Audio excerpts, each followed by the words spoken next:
Luke 14 verses 1 through 14. One Sabbath, when Jesus went to eat in the house of a prominent Pharisee, he was carefully being watched.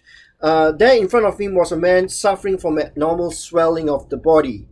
Jesus asked the Pharisees and the experts in the law, "Is it lawful to heal on the Sabbath or not?" But they remained silent. So taking hold of the man, he healed him and sent him on his way. Then he asked them, "If one of you has a child or an ox that falls into a well on the Sabbath day, will you not immediately pull it out?" And they had nothing to say. When he noticed how the guests picked the places of honor at the table, he told them this parable. When someone invites you to a wedding feast, do not take the place of honor, for a man more distinguished or a person more distinguished than you may have been invited. If so, the host who invited the both of you will come and say to you, "Give this person your seat." Then, humiliated, you will have to take the least important place. But when you are invited, take the lowest place, so that when your host comes, he will say to you, "Friend, move up to a better place." Then you will be honored in the presence of all the other guests. For all who exalt themselves will be humbled, and those who humble themselves will be exalted. Then Jesus said to his hosts, "If you give a luncheon or dinner, do not invite your friends, your brothers or sisters, your relatives or rich neighbors. If you do, they may invite you back, and so you will be repaid. But when you give a banquet, invite the poor, the crippled, the lame, the blind, and you will be blessed. Although they cannot repay you, you will be repaid at the resurrection of the righteous." Looking out for number one. There have been songs written for this statement. The Cambridge Dictionary explains, "To do what you think is best for yourself and not care about other people." I can imagine the main motivation behind such expression. Looking out for number one. If we don't look after ourselves, who is going to look after us? How does Jesus respond to this statement? Luke 14 verse 11. "For all those who exalt themselves will be humbled, and those who humble themselves will be exalted." The Pharisees and lawyers who come to this dinner with Jesus picked up the important places of honor at the table. They scrambled and competed with each other for the most important spots on the table. Jesus notices they are looking out for number one. He gives them some advice. When someone invites you to a wedding place, do not take the place of honor, for a person more distinguished than you may have been invited. If so, the host who invited the both of you will come and say to you, "Give this person your seat." Then, humiliated, you will have to take the least important place. But when you are invited, take the lowest place, so that when your host comes, he will say to you, "Friend, move up to a better place." Then you will be honored in the presence of all the other guests. For all those who exalt themselves will be humbled, and those who humble themselves will be exalted. So Jesus calls these religious leaders to live a life of intentional humility. He says to them, if you are a leader, you should be humble and take the less important seats. If you do so, then you won't be embarrassed if you're asked to take the lower places later. It is easier to move up than to move down. This looking out for number one attitude is also present in the way they treat other people who do not belong to their group. Jesus tells them that not to look out for number one means to invite other people you least expect to come to the dining table. Then Jesus said to his hosts, when you give a luncheon or dinner, do not invite your friends, your brothers or sisters, your relatives or your rich neighbors. If you do, they may invite you back and you will be repaid. But when you give a banquet, invite the poor, the crippled, the lame, the blind, and you will be blessed. Although they cannot repay you, you will be repaid at the resurrection of the righteous. So Luke chapter 14 verse 1 tells us that the dinner host, this prominent Pharisee, invites Jesus to this dinner not because they want to entertain him, but because they want to test him. Jesus has been through Galilee and Jerusalem, healing people and teaching them about the kingdom of God. The people are welcoming Jesus with open arms. This host and his friends are jealous of Jesus. They watch Jesus' words closely. They want to get something to condemn him in the future. Their real reason is not to condemn him, is to condemn him and not to welcome him. Recently, I had the privilege of returning to Malaysia to visit my dad, my brother, and his family. If you have traveled to Asia, you will find that meals are a very big thing. If you want to visit family or friends, it is most likely to be in the form of a meal. Even if you say you want to meet for coffee, there will be some food served together with it.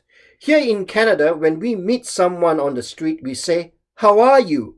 However, in Asia, whether in Malaysia, Hong Kong, Taiwan, Myanmar, Cambodia, Korea, mainland China, India, Sri Lanka, the Philippines, Thailand, or Vietnam, the greeting is, "Have you eaten yet?" In fact, if you have not eaten yet, you will be invited to a meal. The Asian wants to make sure that you have eaten if you have not. Each year when I return to Malaysia, I reflect over my background and my extended family. My great-great-grandfather moved from the Fujian province in southern China to Southeast Asia in the mid-19th century. So my family are overseas Chinese who have been out of China since the 1850s. I've also moved from Malaysia, where I grew up, to Canada. I now live in Canada. I am a twice displaced Chinese person. If you think I have a confusion of identity, you can figure out why. I often wonder what made my great-great-grandfather move from China to Southeast Asia. When I read the history of China, I realized that life was tough in China in those days.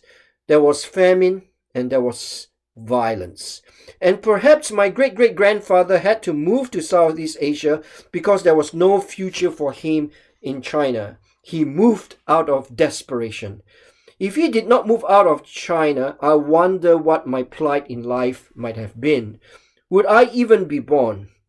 So right at an early age, I was taught that when we greet each other, we say, "Have you eaten yet?" And when you compare it with "How are you?" you will say that this is a very strange greeting. Yet, I was taught at an early age, life is difficult where we come from. There is violence and there is famine. So appreciate that we have food on the table and a house to live in. When we meet someone, we say, "Have you eaten yet?" And if they have not eaten yet, feed them. Make sure your neighbor does not go hungry. So Jesus calls us to invite the poor, the crippled, the lame, the blind to our dinner table. I don't think he means this literally. He means that we should welcome at our dinner tables people we least expect, like the poor, the crippled, the lame, and the blind. Why? I also believe that Jesus is present at our dinner tables. He is there to bless the food and bless the people who are present. And this includes the poor, the crippled, the lame, the blind who come to our dinner tables. The prominent Pharisee invited Jesus and his colleagues so that they can watch Jesus very, very closely. Their main purpose is not to welcome Jesus.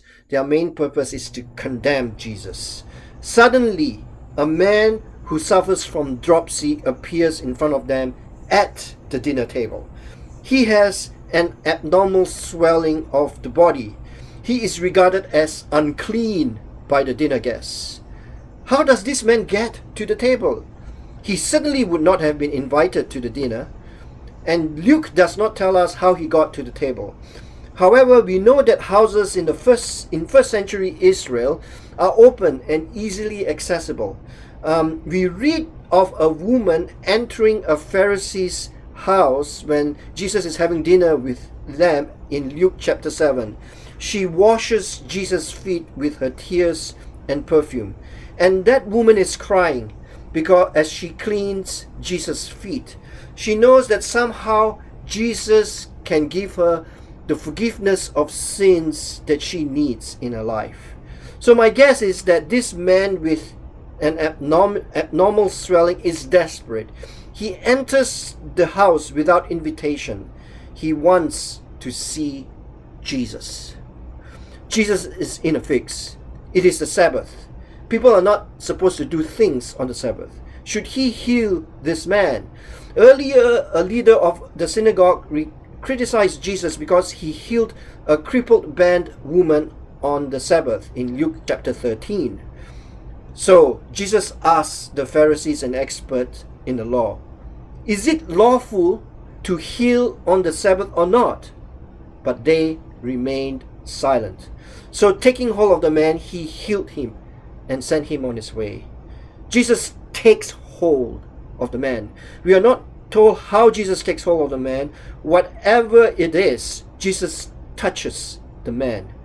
This man with an abnormal swelling would have been regarded as unclean by the people in society. Jesus reaches out to him and touches him. He takes hold of the man.